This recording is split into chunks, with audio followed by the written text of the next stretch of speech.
নমস্কার। গল্পে গল্পে একান্তে কিছুক্ষণ চ্যানেলের আমি তৃপ্তি আপনাদের সকলকে স্বাগত জানাই। আপনারা শুনছেন শ্রদ্ধেয় লেখক টিয়ারঞ্জন গুপ্ত লেখা একটি রহস্য উপন্যাস রাত নিঝুম। আজ শুনবেন এই উপন্যাসটির প্রথম গল্পে 23তম পর্ব। চলুন তাহলে শোনা যাক। শ্রীপুরেরই একটা বাড়িতে দিন কয়েক হলো কিরিটি ও সুব্রত আশ্রয় নিয়েছিল। সেই বাড়ির একটি ঘরে রাত তখন প্রায় 11টা। হঠাৎ কিরিটি উঠে পড়ে শয্যা থেকে। সুব্রত শোধায়, উঠলি যে? তৈরি হয়ে নে তুইও। তৈরি হয়ে নেব। কিরিটি একটা কালো প্যান্টের ওপর কালো সাটিনের শার্ট চাপাচ্ছিল। সুব্রতর দিকে না তাকিয়ে জবাব দিল, হ্যাঁ, এখনই চৌধুরী বাড়িতে যেতে হবে। এই এত রাতে?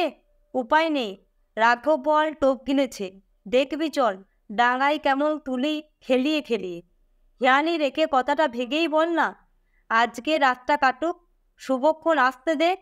অল্পক্ষণের মধ্যেই কিরিটি আর সুব্রত বেরিয়ে পড়ল প্রস্তুত হয়ে। কিরিটির কোমরে ঝোলানো টর্চ আর পকেটে একটা সিল্ক কর্ড।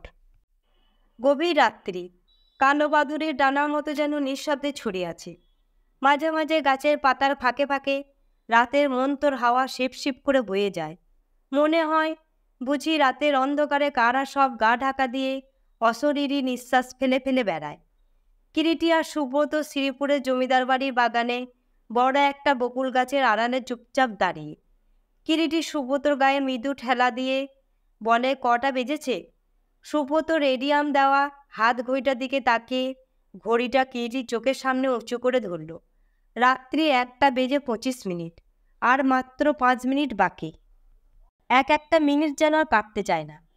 প্রকাণ্ড জমিদার বাড়িটা যেন নিঃশব্দে ভূতের মতো অন্ধকারে দাঁড়িয়ে ঝিমুচ্ছে।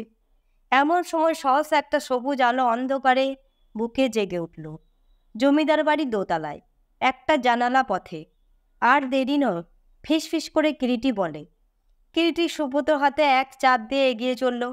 সুব্রত তাকে অনুসরণ করল। ওরা এসে পশ্চাতে অন্দরমহলের দরজার সামনে দাঁড়ালো। অন্দরমহলের সিঁড়ির দরজাটা খোলাই ছিল, সেটা একটু ঈষৎ ঠেলা দিতেই খুলে গেল।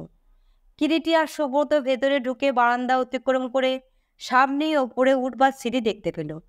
সিঁড়ির আলোটা টিমটিম করে জ্বলছে। সমস্ত সিঁড়িটাই একটা যেন আলো আঁধারির সৃষ্টি হয়েছে। পা টিপে টিপে নিঃশব্দে কিরিটি সিঁড়ি বেয়ে ওপরে উঠতে লাগলো। সামনে একটা টানা বারান্দা, দোতলায় একতলার মতো জমাট আঁধার, কিছুই দেখবার উপায় নেই। কিরিটি পা টিপে টিপে এগিয়ে চলে। বারান্দা যেখানে বেঁকেছে তারই সামনে যে ঘর, সেইটাতেই মানুষ হয়। মৃদু একটা ঠেলা দিতেই দরজাটা খুলে গেল। ওরা ঘরে পা দেয়। ঘরের বাগানের দিককার জানালাটা খোলা। রাতের হাওয়ায় খাটের ওপর টাঙানো নেটের মশাইটা দুলে দুলে উঠছে, আবছা আবছা অন্ধকারেও দেখা যায়। কিরিটি এগিয়ে এসে নিঃশব্দে মশাইটা তুলে হস্তধৃত টর্চের বোতামটা টিপতেই বিছানাটার উপর টর্চের আলো গিয়ে ছড়িয়ে পড়ল। সুব্রত সভয়ে দেখলে একটা বাঁকানো তীক্ষ্ণ ভোজালি পাশ বালিশটার গায়ে অর্ধেকটার বেশি ঢুকে রয়েছে। শয্যা খালি। কিরিটি হাসতে হাসতে বালিশের গা থেকে ভোজালিটা টেনে তুলে নিল। ভোজালিটার হাতলটা হাতির দাঁতের নানা কারুকার্য খচিত এবং সেই হাতলের গায়ে মিনা করে লেখা এসছি।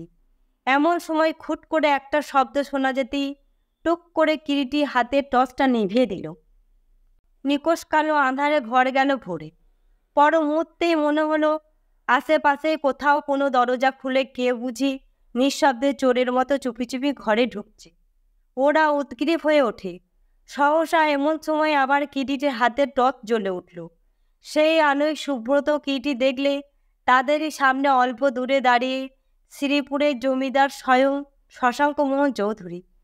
তার দুই চোখ দিয়ে বিহ্বল ও আতঙ্কপূর্ণ চাহনি যেন ফুটে বের হচ্ছে।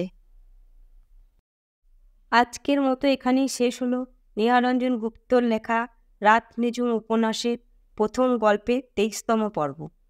গল্পটি ভালো লাগলে লাইক, শেয়ার ও কমেন্ট করবেন আর সাবস্ক্রাইব করে আমার পাশে থাকবেন। আপনাদের সকলকে ধন্যবাদ।